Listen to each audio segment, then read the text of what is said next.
MGF 1107, Chapter 14, Section 4, Flaws in Apportionment Methods. This is the third video for this particular section. There will be a fourth video dealing with the Electoral College. Do not forget to watch that. All right, so in flaws of apportionment methods, you actually have four that you have to think about here. Okay. Unfortunately, it's going to be easier for me to list them here and then explain it through the book. First one is the Alabama paradox. The second was the population paradox. Third one is New States paradox. And then the fourth is the Belinsky and Young's impossibility theorem. Now, the thing you need to understand is these deal with apportionment only. And what they deal with is how there's no perfect method to voting, to apportionment. So there's always going to be something mathematically that penalizes somebody else, and somebody else capitalizes on it. So in terms of the methods that we just talked about in the first two videos, those are methods that still have flaws, but they're the best methods that we've come up with so far. All right, so this is on page 902 in your book. The Alabama paradox says, the Alabama paradox occurs when an increase in the total number of items to be apportioned results in the loss of an item from a group. All right, so here's an example problem here. It says, consider Stanhope, a small country with a population of 15,000 people, and 3 states, A, B, and C. There are 150 seats in the legislature that must be apportioned among the 3 states, according to their population. Show that the Alabama paradox occurs if the number of seats is increased to 151. Well, here's our populations. 740 here, 6,730 here, 7,530 here. All right, if we take this and divide it by the 151, or 150, we get 100. So there is our standard divisor. If we divide each one of these by 100, that's where we get our standard quota. This is what we talked about in the previous section.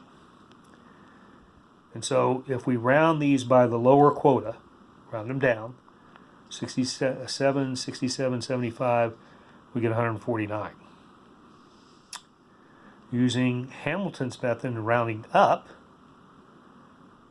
or rounding based on what we, normal mathematics, this would become, using Hamilton's method, where what we do now is we take however many elements that we have left, or items that we have left, and we apportion them to the decimal, the highest decimal place.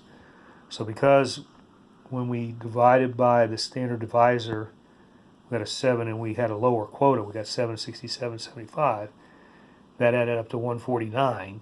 We still have 1 seat left. That 1 seat will go to the highest decimal place, which is right here. That's the reason that's an 8. Okay? All right, now, if we do what they say in the problem, and now divide our total population by 151, we get a totally different standard divisor. If we take that standard divisor and divide it into populations, we now get these decimals. If we go by Hamilton's method, lower quota, we still have the 7, 67, 75. But by Hamilton's method, we're missing 2 seats now. So they go to the next highest decimal places, which are here and here. So these increase, but notice this one lost 1 if we increase our seats to 151. So what happens here is by having 150 seats, A gained a representative. If we go to 151 seats, A not only loses a representative, but B and C gain 1. That's what the Alabama paradox says, that one will gain, or Someone will gain items while someone will lose. All right, so the population paradox says this.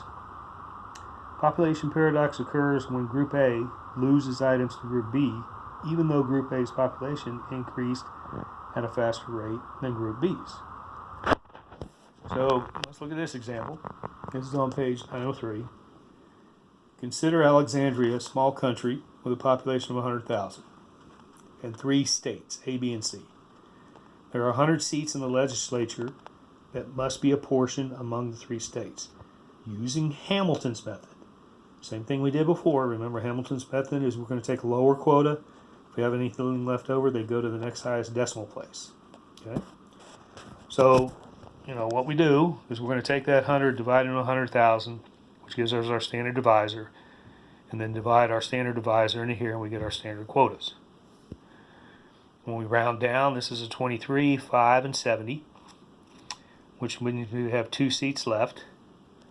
So 1 seat would go here, and another seat would go here. Okay?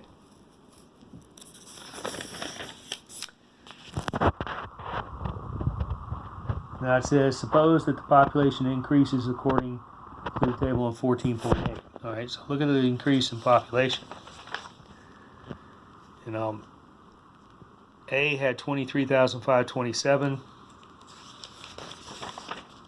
Now it has 23,926. B had 5,548. Now it has 5,648. C had 70,925. C has 71,110. All right. So the population increased by 684 people. So what happens here is, in this particular one here, they're showing a gain in population. So for state A, if you take the amount that they increase by and divide by the original total, they increase by about almost 1.7%. Here's B's, which is 1.8%, and here's C's, which is only about 3%, 0.3%. So if we go back and divide our same 100 items, or delegates, whatever you want to call them, into the new total population, we go through the process again. We take this 1,684, divide into here, we get 23.7, divide in here, and divide in here. Then what happens, using Hamilton's method, we go lower quota, which just becomes 23, this becomes 5, this becomes 70. We have 98. 2 leftover seats, so they're going to go to A and C. So see, even though B's population increased, they lost the seat. That's what the population paradox explains. All right. This is the new states paradox. And it says, the new states paradox occurs when the addition of a new group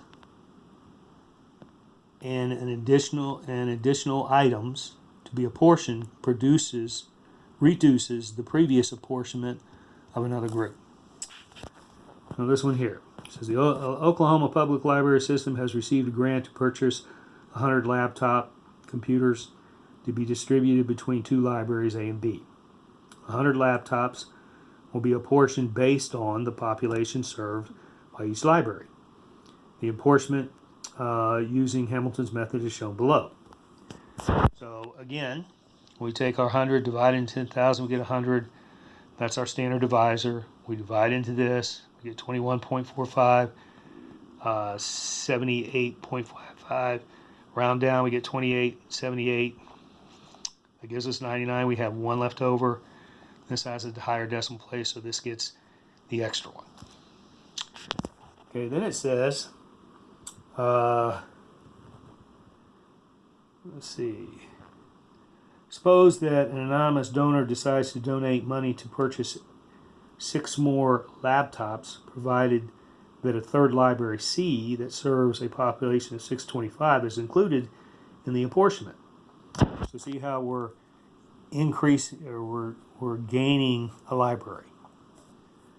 So now what happens is we add the 6 new books to the our laptops 6 laptops to the 100, divide into the population, which hasn't changed. See how the population, in terms of this, well, I guess it has. It changed by 625 because that's what's at the new third library. We get 100.24. Go through the same procedure in terms of this. We take this 100.24, divide into here, divide into here, divide in here. This gives us our standard quota here. Using Hamilton's method, we round down, so we've got 2178.6. That's only 105, so we've got to take the one that's left over and give it to the highest decimal place, which is here. So you can see from this particular example that B would have gotten the extra laptop had there not been a third library.